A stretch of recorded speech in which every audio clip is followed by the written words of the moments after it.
सभी को राधे राधे भक्तों। आज हम आपको पांडव निर्जला एकादशी व्रत कथा सुनाने वाले हैं। कृपया ध्यान से सुने और मन में श्री हरि विष्णु का ध्यान करें। एकादशी व्रत हिंदुओं में सबसे अधिक प्रचलित व्रत माना जाता है। वर्ष में 24 एकादशियां आती है, किंतु इन सब एकादशियों में ज्येष्ठ शुक्ल एकादशी सबसे बढ़कर फल देने वाली समझी जाती है, क्योंकि इस एक एकादशी का व्रत रखने से वर्ष भर की एकादशियों के व्रत का फल प्राप्त होता है।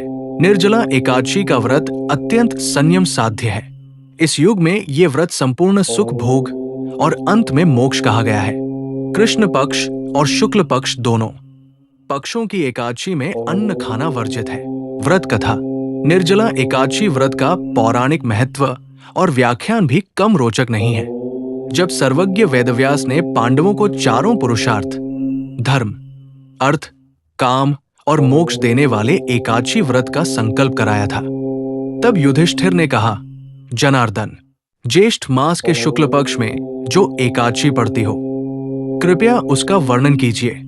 भगवान श्री कृष्ण ने कहा, हे राजन, इसका वर्णन परम धर्मात्मा सत्यवती नंदन व्यास जी करेंगे, क्योंकि ये संपूर्ण शास्त्रों के तत्वज्ञ और वेद वेदांगों के पारंगत विद्वान हैं। तब वेदव्यास जी कहने लगे, कृष्ण पक्ष और शुक्ल पक्ष दोनों पक्षों की एकादशी में अन्न खाना वर्जित है।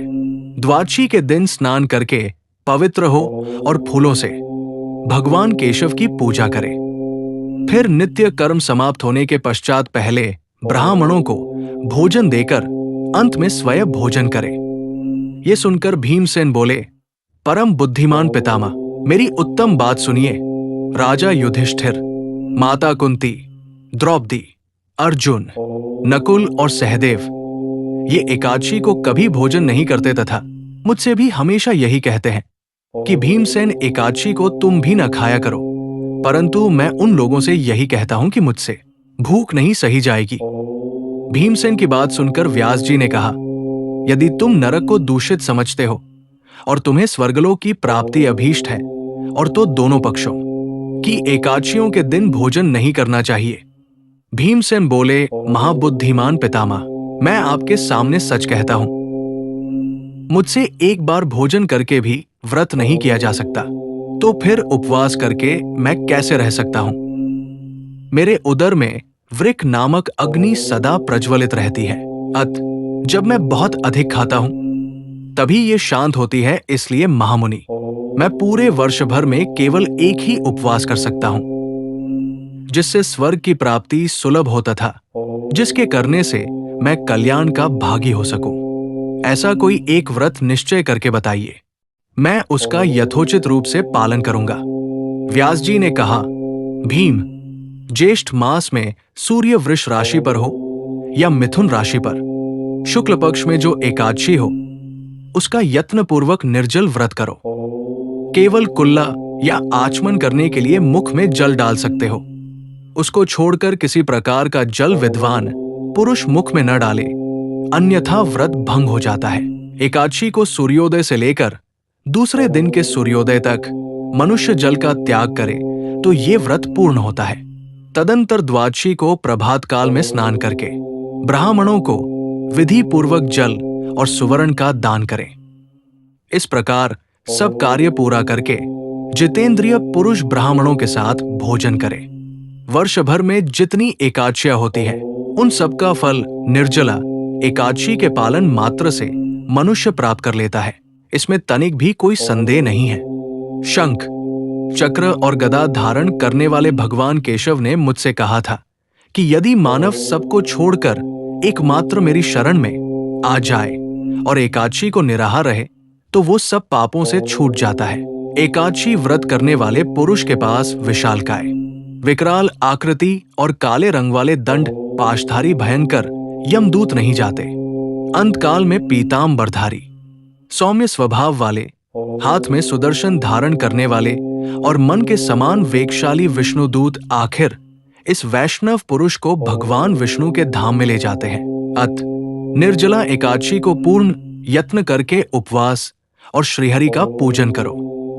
स्त्री हो या पुरुष, यदि उसने मेरु पर्वत के बराबर भी महान पाप किया हो, तो वो सब इस एकादशी व्रत के प्रभाव से भस्म हो जाता है। जो मनुष्य उस दिन जल के नियम का पालन करता है वो पुण्य का भागी होता है। उसे एक एक प्रहर में कोटि कोटि स्वर्ण मुद्रा दान करने का फल प्राप्त होता सुना गया है। मनुष्य निर्जला एकादशी के दिन स्नान, दान, जप, होम आदि जो कुछ भी करता है वो सब अक्षय होता है। ये भगवान श्री कृष्ण का कथन है। निर्जला एकादशी को विधि पूर्वक उत्तम रीति से उपवास करके मानव वैष्णव पद को प्राप्त कर लेता है। जो मनुष्य एकादशी के दिन अन्न खाता है वो पाप का भोजन करता है। इस लोक में वह चांडाल के समान है और मरने पर दुर्गति को प्राप्त होता है। जो ज्येष्ठ के शुक्ल पक्ष में एकादशी को उपवास करके दान करेंगे वे परम पद को प्राप्त होंगे। जिन्होंने एकादशी को उपवास किया है वे ब्रह्म हत्यारे, शराबी, चोर तथा गुरुद्रोही होने पर भी सब पातकों से मुक्त हो जाते हैं। कुंती नंदन, निर्जला एकादशी के दिन श्रद्धालु स्त्री पुरुषों के लिए जो विशेष दान और कर्तव्य विहित है उन्हें सुनो। उस दिन जल में शयन करने वाले भगवान विष्णु का पूजन और जलमयी धेनु का दान करना चाहिए अथवा प्रत्यक्ष धेनु या घृतमयी धेनु का दान उचित है। पर्याप्त दक्षिणा और भांति भांति के मिष्ठानों द्वारा यत्नपूर्वक ब्राह्मणों को संतुष्ट करना चाहिए।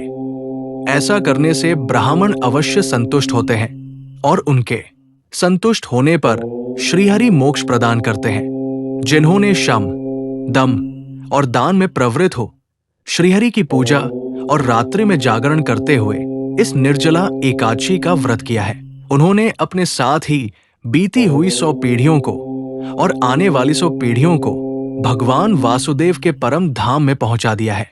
निर्जला एकादशी के दिन अन्न, वस्त्र, गौ, जल, शहिया, सुंदर आसन, कमंडलू तथा छाता दान करने चाहिए। जो श्रेष्ठ तथा सुपात्र ब्राह्मण को जूता दान करता है वो सोने के विमान पर बैठकर स्वर्गलोक में प्रतिष्ठित होता है। जो इस एकादशी की महिमा को भक्तिपूर्वक सुनता अथवा उसका वर्णन करता है वो स्वर्गलोक में जाता है। चतुर्दशी युक्त अमावस्या को सूर्य ग्रहण के समय श्राद्ध करके मनुष्य जिस फल को प्राप्त करता है वही फल इसके श्रवण से भी प्राप्त होता है। पहले दंत धावन करके ये नियम लेना चाहिए कि मैं भगवान केशव की प्रसन्नता के लिए एकादशी को निराहार रहकर आचमन के सिवा दूसरे जल का भी त्याग करूंगा। द्वादशी को देवेश्वर भगवान विष्णु का पूजन करना चाहिए। गंध, धूप, पुष्प और सुंदर वस्त्र से विधि पूर्वक पूजन करके जल के घड़े के दान का संकल्प करते हुए निम्नांकित मंत्र का उच्चारण करें। संसार सागर से तारने वाले हैं देव ऋषिकेश, इस जल के घड़े का दान करने से आप मुझे परम गति की प्राप्ति कराइए। भीमसेन, ज्येष्ठ मास में शुक्ल पक्ष की जो शुभ एकादशी होती है उसका निर्जल व्रत करना चाहिए। उस दिन श्रेष्ठ ब्राह्मणों को शक्कर के साथ जल के घड़े दान करने चाहिए। ऐसा करने से मनुष्य भगवान विष्णु के समीप पहुंचकर आनंद का अनुभव करता है। तत्पश्चात द्वादशी को ब्राह्मण भोजन कराने के बाद स्वयं भोजन करे।